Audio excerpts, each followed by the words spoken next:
ಕ್ಷೇತ್ರದ ಮಂಜುನಾಥ ಸ್ವಾಮಿ ಹಾಗೂ ಅಣ್ಣಪ್ಪ ಸ್ವಾಮಿ, ಸ್ಥಳದ ಮಹಾಲಕ್ಷ್ಮೀ ಸ್ವಾಮಿಗೆ ಹಾಗೂ ಹನುಮಂತ ಸ್ವಾಮಿಗೆ ನಮಸ್ಕರಿಸುತ್ತಾ, ಈ ಸಂದರ್ಭದಲ್ಲಿ ನನ್ನ 3 ಹೊತ್ತಿನ ಹಸಿವನ್ನು ನೀಗಿಸಿದಂಥ ನನ್ನೆಲ್ಲ ಕರ್ನಾಟಕ ರಾಜ್ಯದ ಒಂದಷ್ಟು ಕುಟುಂಬಗಳಿಗೆ ಬಾಳು ಬೆಳಕನ್ನು ಹರಿಸಿದಂಥ ಪರಮ ಪೂಜ್ಯ ಧರ್ಮಸ್ಥಳದ ಧರ್ಮಾಧಿಕಾರಿಗಳು ಹಾಗೂ ಮಾತೃಶ್ರೀ ಅಮ್ಮನವರ ಆಶೀರ್ವಾದವನ್ನು ಬೇಡುತ್ತಾ, ಈ ಒಂದು ವೇದಿಕೆಯಲ್ಲಿ ತುಂಬ ಹಿರಿಯರಾಗಿ, ಈ ಭಾಗದ ಹಿರಿಯರಾಗಿ, ಈ ಒಂದು ವ್ಯವಸ್ಥಾಪನಾ ಸಮಿತಿಯ ಅಧ್ಯಕ್ಷರಾಗಿರುವಂತಹ ಗಂಗಾಧರ್ ಸರ್ ಅವರು ಉಪಸ್ಥಿತರಿದ್ದಾರೆ. ಹಾಗೆ ಅವರು ಯಾವತ್ತೂ ಸಹ ವೇದಿಕೆ ಮೇಲೆ ಕೂರದೆ ಇವತ್ತು ಕೂತಂತ ನಮ್ಮ ಸಹೋದ್ಯೋಗಿ ಮಿತ್ರರು ಸಹ ಇವತ್ತು ವೀರಣ್ಣ ಸರ್ ಅವರು ಇವತ್ತು ನಮ್ಮ ಜೊತೆಗಿದ್ದಾರೆ. ಹಾಗೆ ನಮ್ಮ 37 ಕುಟುಂಬದ ಶಿಬಿರಾರ್ಥಿಗಳು ಇವತ್ತು ನವಜೀವನ ಸಮಿತಿಯಾಗಿ ಬದಲಾವಣೆ ಆಗಿ ಇವತ್ತು ಈ ಒಂದು ಸಂದರ್ಭದಲ್ಲಿ ಕುಟುಂಬ ದಿನ ಕಾರ್ಯಕ್ರಮಕ್ಕೆ ಕೂತಂತ 37 ಕುಟುಂಬದ ಎಲ್ಲ ತಾಯಂದಿರು ನವಜೀವನ ಸಮಿತಿಗೆ ನಮಸ್ಕರಿಸಿ, ಎಲ್ಲ ನಮ್ಮ ತಾಯಂದಿರಿದ್ದೀರಿ, ಅಣ್ಣಂದಿರಿದ್ದೀರಿ, ನವಜೀವನ ಇದ್ದವರು ಇದ್ದೀರಿ, ಪತ್ರಿಕಾ ಮಿತ್ರದವರು ಇದ್ದೀರಿ, ಮಾಧ್ಯಮ ಮಿತ್ರದವರು ಇದ್ದೀರಿ. ಇವತ್ತು ಸುಮಾರು 1 ಗಂಟೆ, ಒಂದೂವರೆ ಗಂಟೆ ಮಾತ್ರ ನಾನು ನಿಮ್ಮ ಜೊತೆಗೆ ಮಾತಾಡಲಿಕ್ಕಿದ್ದೀನಿ. 1-1.5 ಗಂಟೆ ಮಾತ್ರ ನಿಮ್ಮ ಜೊತೆಗೆ ನಾನು ಮಾತಾಡಲಿಕ್ಕಿದ್ದೀನಿ. ಎಲ್ಲರೂ ಸಹ ಶಾಂತ ರೀತಿಯಲ್ಲಿ ಏನು ವಿಚಾರಗಳನ್ನು ಹೇಳ್ತೀವಿ ಅನ್ನೋದ್ರ ಬಗ್ಗೆ ತಾವು ಗಮನಿಸಿ ಕೇಳಬೇಕು. 1 ಗಂಟೆ ಯಾವ ತಾಯಿಯಂದ್ರೂ ಸಹ ಹೇಳಬಾರ್ದು. ಭಾಗದಲ್ಲಿ ಒಂದು 4 ಜಿಲ್ಲೆಯಲ್ಲಿ ಈ ಭಾಗದಲ್ಲಿ ನಾವು ಈ ಶಿಬಿರವನ್ನು ಮಾಡ್ತಾ ಇರ್ತೀವಿ. 2 ದಿನವಾದ್ರೂ ಸಮೇತ ನಾವು ಎಲ್ಲ ತಾಯಂದಿರ ಈ ಕುಟುಂಬ ದಿನವನ್ನ ಮತ್ತೆ ಕೌಟುಂಬಿಕ ಸಾಮರಸ್ಯ ಜೀವನದ ಬಗ್ಗೆ ಒಂದಷ್ಟು ವಿಚಾರಗಳ ಬಗ್ಗೆ ಮಾಹಿತಿಯನ್ನು ಕೊಡ್ತಾ ಇರ್ತೀವಿ. ಹಾಗಾಗಿ ಆ ಕೆಲವೊಂದು ತಾಯಂದಿರಲ್ಲಿ ಒಂದು ತರ ಅಳುಕಿದೆ, ಏನೋ ಒಂಥರ ಸಂಕೋಚ ಇದೆ, ಅಥವಾ ಏನೋ ಒಂಥರ ಭಾವನೆಗಳಿದೆ ಅಲ್ವಾ ಅನ್ಸುತ್ತೆ.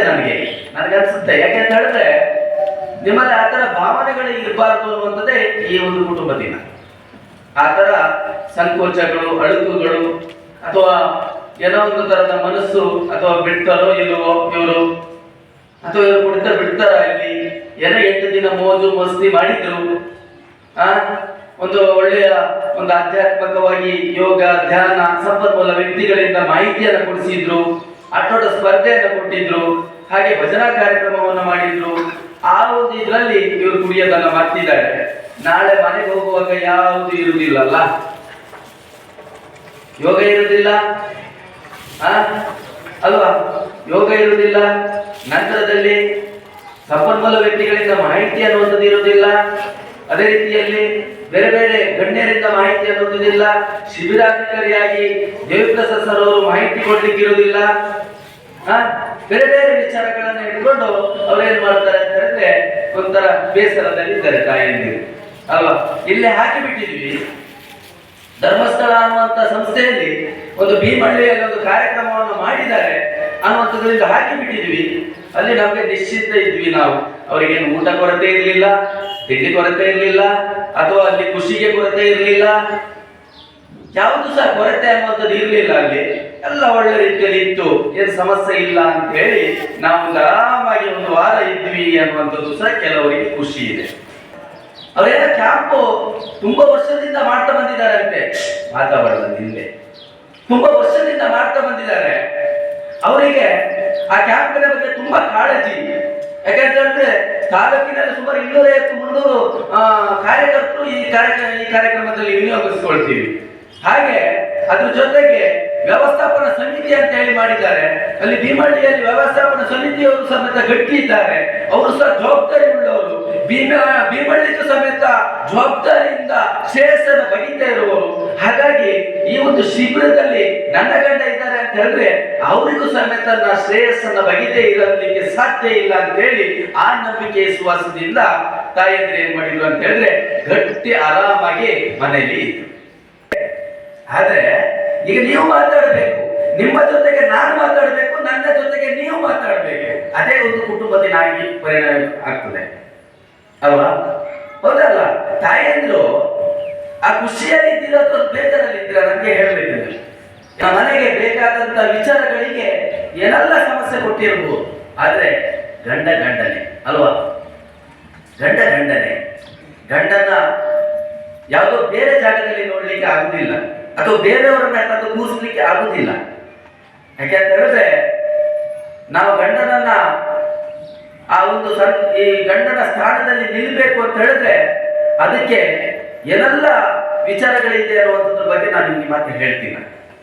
ಆ ಗಂಡ ಅನ್ನುವಂಥ ಪದಕ್ಕೆ ಬರಬೇಕು ಅಥವಾ ಆ ಹೆಂಡತಿ ಅನ್ನುವಂಥದ್ದು ಬರಬೇಕು ಅಂತ ಹೇಳಿದ್ರೆ ನಮಗೆ ಅಷ್ಟು ಸಮೇತ ನಮ್ಮಲ್ಲಿ ಈ ಇಲ್ಲಿನ ಹಿರಿಯರಿರ್ಬೋದು, ಸ್ವರ್ಗಲೋಕದಲ್ಲಿರ್ಬೋದು, ದೇವರು ಅವರಿಗೆ ನಾನು ತಾಳಿ ಕಟ್ಟಬೇಕು ಅಂತ ಹೇಳಿ ಬರೆದು ಕಳಿಸ್ತಾರೆ ಅಂತವೆಲ್ಲ ಗೊತ್ತಿರ್ಬೋದು ನಿಮಗೆ. ಆದ್ರೆ ಮತ್ತೆ ಹೇಳ್ತೀನಿ ಅದರ ಬಗ್ಗೆ. ಅದೇ ಪ್ರೀತಿ ಬಂಧುಗಳೇ, ತಾಯಂದ್ರೆ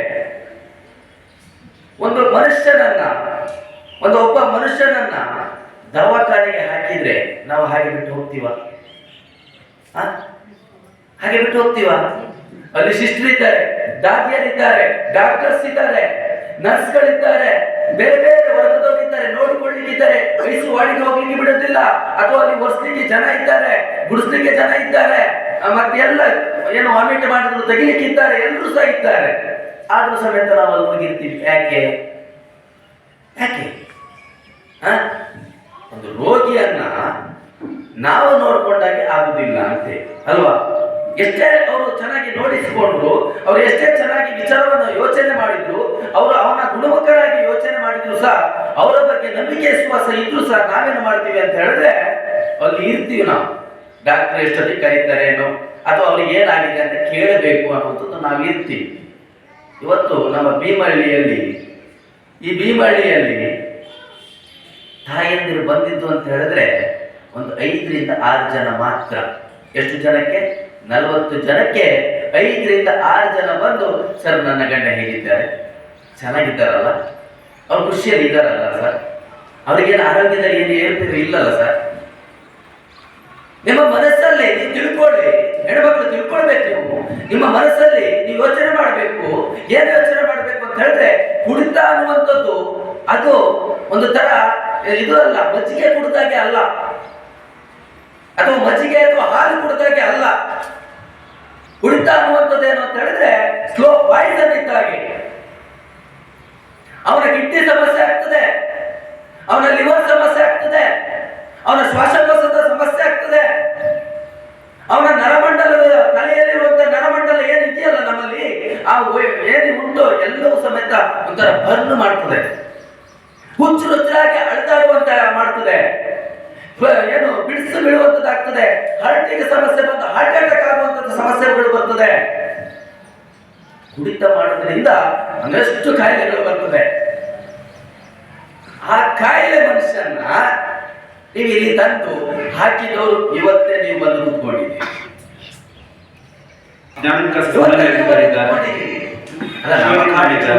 ಅದೇ ರೀತಿ ನಮ್ಮ ಶ್ರೀದೇವಿ ಧರ್ಮಾಧಿಕಾರಿಗಳು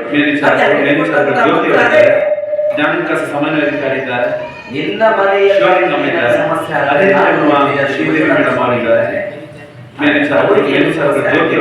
ನೋಡಿಕೊಳ್ಬೇಕು ಅನ್ನೋದು ನಮಗೆ ಹೇಳಿ ಕಳಿಸಿ.